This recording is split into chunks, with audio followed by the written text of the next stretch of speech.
Üks hea sooduspakkumine, kiire klõps tootel, väike ülekanne ja raha on läinud, aga kas kaup jõuab ka minuni?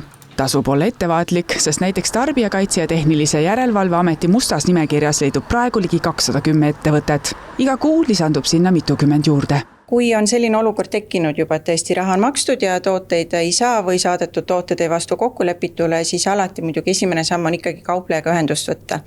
Ja kauplejale esitada oma konkreetne pretensioon, oma konkreetne nõue ja siis kaupleja kas lahendab selle kaebuse või ei lahenda. Aga muidugi e-kaubanduse teel ostes võib olla ka see situatsioon, et on ostetud selliselt lehelt, kus ei olegi pärast võimalik kaupleja kontakte tuvastada. Ja sellisel juhul on küll tarbija päris täbaras olukorras, et tal ei olegi kellegi poole pöörduda ega kuskil siis ka oma raha tagasi nõuda või küsida, kus need kaubad siis viibivad.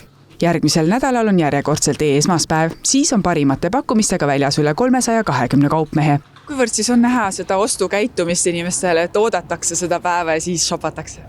Oodatakse ikka, et eks ta on niisugune kahe otsaga asi, et on kaupmehi, kes ütlevad, et enne seda natukene on müük väiksem ja peale seda, et mis näitab seda, et inimesed tegelikult ootavad.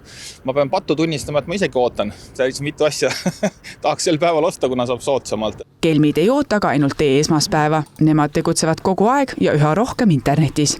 Ikkagi neid on nagu sadu inimesi iga kuu, kes lähevad selle õnge kuskilt ja nad pöörduvad ka meie poole, aga nad lähevadki just selle sama õnge, et leitakse kuskilt üks leht. Inimene ei keskendu lihtsalt, ta näeb, et kõige ägedamad brändid on, nad on tõesti peaaegu tasuta ja minnakse selle ohvriks. Ja kui ma küsin ka inimese käest, et kas tõesti seda ei märganud, siis ma nagu aimasin, et on kahtlane, aga nii sood, et ma ikka mõtlesin, proovin. Pettuste ohvreid pöördub politseisse igapäevaselt. Kõige enam levinumad pettused on siis e-poed, mis on järgi tehtud, mida päriselt veebileht eksisteerib, aga e-pood on siis järgi tehtud mõne muu e-poe pealt, ehk siis see kaup, mis seal müüdakse, seda päriselt ei pruugi eksisteerida.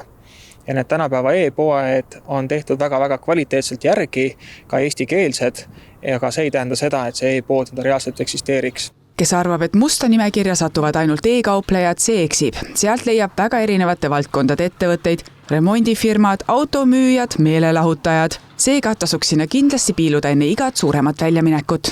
Kindlasti jääb meile ka silma Facebooki Marketplace, osta.ee ja teised sarnased keskkonnad, kus siis pahategelased püüavad müüa siis käesoleval hetkel populaarseid esemeid, on siis näiteks kas või mingi labuubu, kuna kulla hind on tõusud, on seal kulda proovitud müüa, lõhnaõlisid või teisi esemeid. Aga antud juhul siis alati tuleb veenduda selles, et see müüja oleks päris isik, et oleks päris andmed, võimalik, et guugeldada seda isiku andmeid. Kuidas siis mitte täbarasse olukorda sattuda, kuidas tunda ära kelmid? Mida siis, kui minna veebilehele, kust ei ole varem ostnud, et siis esimene liigutus oleks vajutada kontaktide lingile ja vaadata, kas sealt tulevad kaupleja andmed välja. Et kui tuleb selline pilt, kus tarbija saab lihtsalt esitada küsimuse ja oma andmed jätta, siis selline leht on meie soovitusel kohe kinni panna. Et selle lehe peal kaupleja oma ärinime ei esita, oma kontaktandmeid ei esita, siis tõenäoliselt ei ole tegemist seaduskuuleka kauplejaga ja sinna ei tasuks oma raha jätta. Siis kindlasti on väga väärtuslikuks allikaks meie must nimekiri, et kui musta nimekirja läbi vaadata enne kauplejaga tehingu tegemist, siis ma arvan, et kui see kaupleja nimi on siin mustas nimekirjas, siis tarbijal ei tasu sealt oste sooritada, et see on heaks allikaks. Ja siis on mingid näited veel, ma saan aru, et ega siin üks näide jälitab teist.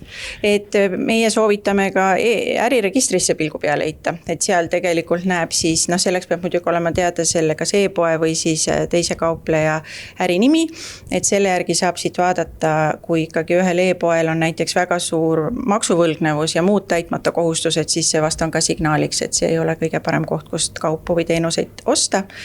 Ja siis tavalised otsingumootorid, et ühe näite põhjal siin, kus on interneti lihtsalt kaupleja nimi sisse trükitud ja Redditist avaneb väga-väga pikk loetelu siis teiste tarbijate kogemustest, mis paraku on negatiivsed. Eelkõige olla hästi kriitiline, kui osta midagi järelturult.